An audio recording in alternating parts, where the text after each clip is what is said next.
Jezebel was the wife of King Ahab, who ruled the kingdom of Israel in the Old Testament. Ahab was regarded as a horrific king, the worst of all the kings according to the Book of Kings. He ruled for 22 years, enough time to cause a lot of havoc. He outdid all his predecessors in wickedness.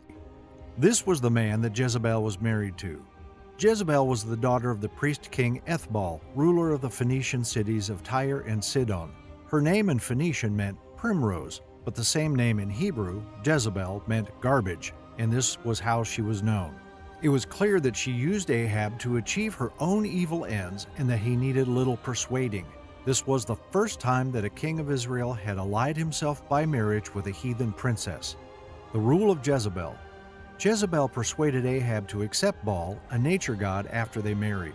As a woman desiring greater power, she wanted to eliminate those who dared to question her. And she had most of Yahweh's prophets slain at her request. She is the first and most powerful agitator of persecution against God's saints. She spared no pains to keep her idolatry in all its glory around her, guided by no principle, controlled by no fear of either God or man, and fervent in her allegiance to her heathen worship. 450 prophets ministered under her care to Baal, besides 400 prophets of the groves, or Asherah, Astarte, a Phoenician goddess, which ate at her table. For her conduct in many respects very disastrous to the kingdom of both Israel and Judah. These evil and tyrannical works stirred the righteous vengeance of Elijah, who correctly predicted the encounter of a severe drought as divine retribution against Jezebel. Elijah was regarded as one of Israel's greatest prophets. Despite the fact that no book has been published in his name, the Book of Kings covers more of his life than most of the kings. Elijah was most famous for his confrontation with the Baal prophets, whom Jezebel had brought to the palace. This was to see the victor between the forces of Jezebel and the force of God. This is a well-known story. Elijah constructed an altar and dared the prophets of Baal to construct their own altars beside his and call on their gods for fire to consume the sacrifice. It was a clever task. We now know that beneath Baal's altars was a tunnel where a priest would hide and set fire to the wood as the people cried out to the god. Elijah cleverly requested them to build their altar in the open, and then promised to build his altar in the same manner, only he would also add water to make the challenge greater. His arrogance led him to mock the priests to the point where, if his experiment failed, he would have been executed. He pushed them to shout even louder, implying that their god was on vacation or needed to relieve himself.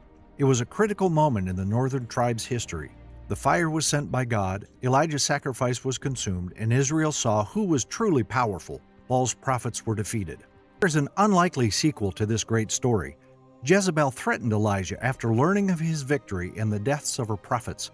Despite his victory over Baal's 400 prophets, Elijah fled to Horeb for his life. God sent an angel to cook him a supper since the prophet was emotionally and spiritually exhausted, and afterwards assured him of his presence and provision for Israel's future. God had already set aside a colleague for Elijah to continue the work. Elisha, the plowman, took over the prophetic function from Elijah. Another brutal act attributed to Jezebel is written in 1 Kings. Next to Ahab's home was a vineyard, which he coveted and desired. A civilian owned it named Naboth of Jezreel. When Naboth refused to part with his vineyard as the inheritance of my fathers, Jezebel falsely accused him of cursing God and the king, which led to the stoning of Naboth. Elijah confronted Ahab in the vineyard, prophesying over their lives. The case of a vineyard owned by Naboth showed the true behavior of Jezebel and her relationship with Ahab. And also concerning Jezebel, the Lord says, "Dogs will devour Jezebel by the wall of Jezreel. Dogs will eat those belonging to Ahab who die in the city, and the birds will feed on those who die in the country." There was never anyone like Ahab who sold himself to do evil in the eyes of the Lord, urged on by Jezebel his wife. He behaved in the vilest manner by going after idols like the Amorites the Lord drove out of Israel. When Ahab heard these words, he tore his clothes, put on sackcloth, and fasted. He lay in sackcloth and went around meekly. Then the word of the Lord came to Elijah the Tishbite. "Have you noticed how Ahab has humbled himself before me? Because he has humbled himself, I will not bring this disaster in his day, but I will bring it on his house in the days of his son." 1 Kings chapter 21, verses 1 through 29. Jezebel is thrown over and overthrown. Ahab perished in a battle with the Syrians a few years later, and Jezebel reigned for nearly another 10 years. Elisha the prophet, Elijah's heir, continued Elijah's mission to eradicate Baal worship. He installed a militant commander named Jehu to be king of Israel, an order that prompted civil war as Jeroboam, Ahab and Jezebel's son, then ruled. Jehu was a commander of chariots for the king of Israel, Ahab, and his son Jehoram, on Israel's frontier facing Damascus and Assyria. 2 Kings chapter 9. The prophet Elisha summoned a man from the company of the prophets and said to him, "Tuck your cloak into your belt. Take this flask of olive oil with you and go to Ramoth-Gilead. When you get there, look for Jehu son of Jehoshaphat, the son of Nimshi. Go to him, get away from his companions, and take him into an inner room. Then take the flask and pour the oil on his head and declare, 'This is what the Lord says, I anoint you king over Israel.' Then open the door and run. Don't delay." So the young prophet went to Ramoth-Gilead. When he arrived, he found the army officers sitting together. "I have a message for you, Commander," he said. "For which of us?" asked Jehu. "For you, Commander," he replied. Jehu got up and went into the house. Then the prophet poured the oil on Jehu's head and declared, "This is what the Lord, the God of Israel, says. I anoint you king over the Lord's people Israel. You are to destroy the house of Ahab your master, and I will avenge the blood of my servants, the prophets, and the blood of all the Lord's servants shed by Jezebel. The whole house of Ahab will perish. I will cut off from Ahab every last male in Israel, slave or free. I will make the house of Ahab like the house of Jeroboam son of Nebat, and like the house of Baasha son of Ahijah. As for Jezebel, dogs will devour her on the plot of ground at Jezreel, and no one will bury her." Then he opened the door and ran. Jehu then slew Jehoram and plotted to depose Jezebel and take his position as Israel's king. She suited herself in nice dresses for the occasion, anticipating his arrival. She mocked him from her window, and Jehu ordered her eunuchs to toss her out of the window. He ordered that she be buried as a king's daughter after her fall and death, but it was discovered that dogs had devoured the majority of her body, just as Elijah had predicted. Jezebel has become known as a model of a wicked lady, exemplifying the traits of cruelty, greed, and vanity. And when Jehu was come to Jezreel, Jezebel heard of it, and she painted her face, and tired her head, and looked out a window.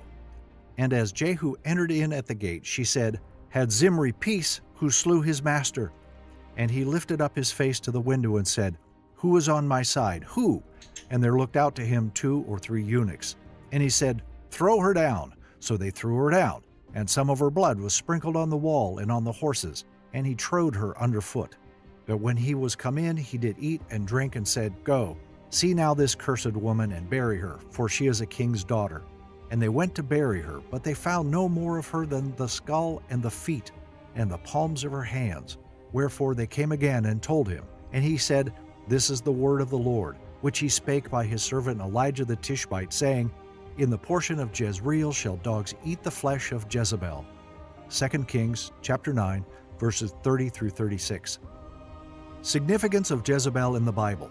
This was the first time that a king of Israel had allied himself by marriage with a heathen lady, and the combination was in this case of an especially disastrous kind. Jezebel has gone down in history as the embodiment of all that is crafty, devious, nasty, vengeful, and cruel. As Jehu rode into the gates of Jezreel, she looked out the window of the palace and said, "Had Zimri peace, who slew his master?" He raised his head and signaled her chamberlains, who hurled her out the window. She was quickly consumed by the dogs of the street, according to the word of Elijah the Tishbite after the incident of Naboth and his property. 1 Kings chapter 21, verse 19. "And thou shalt speak unto him, saying, Thus saith the Lord, Hast thou killed and also taken possession? And thou shalt speak unto him, saying, Thus saith the Lord, In the place where dogs lick the blood of Naboth, shall dogs lick thy blood, even thine." Her name afterward came to be used as the synonym for a wicked woman.